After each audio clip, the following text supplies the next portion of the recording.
Yo guys, bago kanina, may party kanina sa gawas. Paguli na ako dere.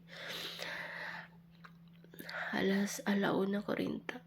Wakoy gibuhat kundi nagampo ko. Mingluhod jud ko.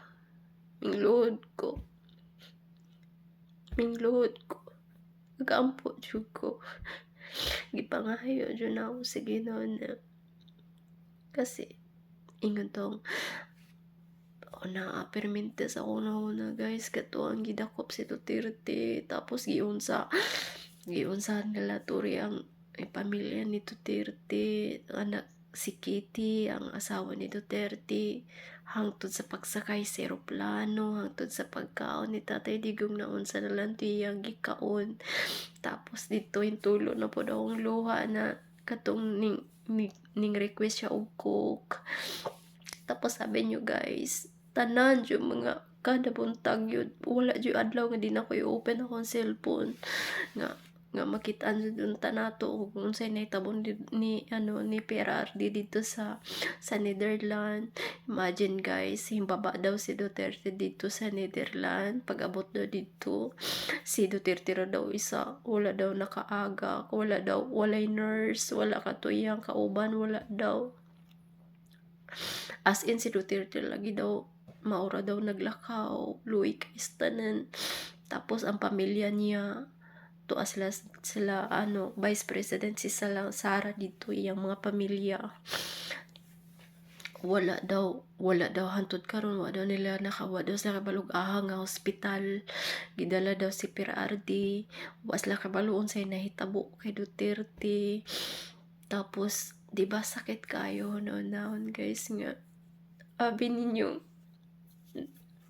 nagdamgo ko atong miyagi.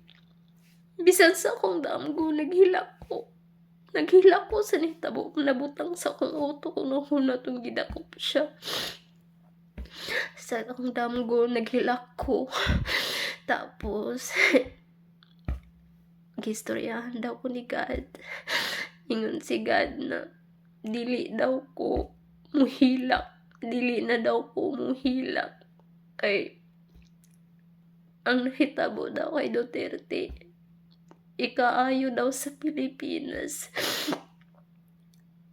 At iyang himuon nga bayani si Duterte, si Perardi sa Pilipinas.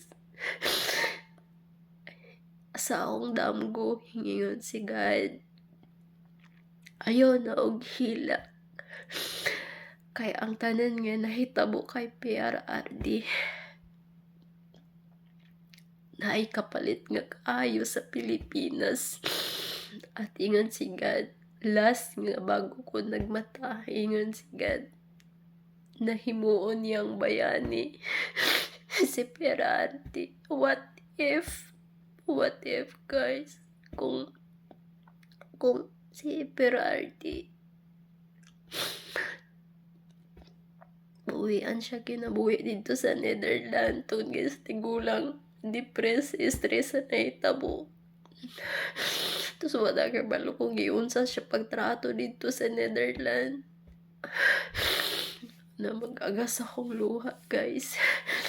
Mula nung giaristo, tanan nga mga video ni Duterte gikan sa pagka-presidente niya.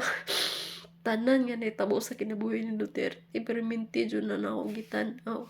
Mo ganaingon ko nga wakoy presidente nga giidulo, wakoy mga presidente nga giidulo sa una, wakoy presidente nga gitanaw no sa video nga nagka-interesado ko, bukod lang si Perardi. Kami mga OFW, may daghan siya kaayo sa amuang kinabuhi ingaghimo sa tinuod lang. Kaya ang akong kasing-kasing perminti jud galuha, sakit jud sa akong dughan unsay nahitabo karon sa Pilipinas. Pero gaya na akong ingon si God na dili na ko dapat muhilak, dili na ta dapat muhilak, kay naay maayong mahitabo sa Pilipinas at magiging bayani si Duterte. Pero iampo na to guys, ang safety ni Duterte na ibalik siya sa Pilipinas nga buhi.